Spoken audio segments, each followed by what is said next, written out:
Hi అండి, నేనైతే గుమ్మడికాయ వడియాల కోసం ప్రిపేర్ చేస్తున్నాను. గుమ్మడికాయ పగలగొట్టడానికి అయితే చాలా అంటే చాలా కష్టపడ్డానండి. ఫైనల్గా అయితే గుమ్మడికాయని అయితే పగలగొట్టేశాను.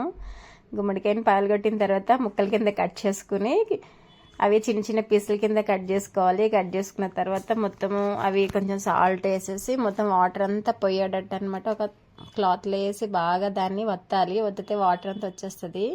ఇంకా అలా చేసిన తర్వాత దీన్ని అయితే ఏం చేయాలంటే కనుక మొత్తం ఒక రోజంతా కూడా ఒక నైట్ మొత్తం ఒక బండ పెట్టేసి పెట్టాలండి. అలా పెడితే వాటర్ అంతా కూడా ఇంకిపోతుంది, మంచిగా వస్తాయి వడియాలు. నేనైతే దీనికోసం అనేసి నా కాయ 7 కిలోలు వచ్చింది గుమ్మడికాయ.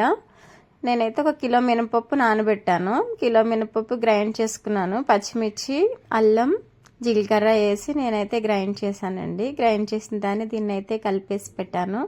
కలిపేసిన తర్వాత వడియాలు నేను కూడా ఫస్ట్ టైం ట్రై చేశాను కానండి, చాలా అంటే చాలా టేస్టీగా వచ్చినాయి వడియాలు. మీరు కూడా ట్రై చేయండి. మా వీడియో కనుక నచ్చినట్టయితే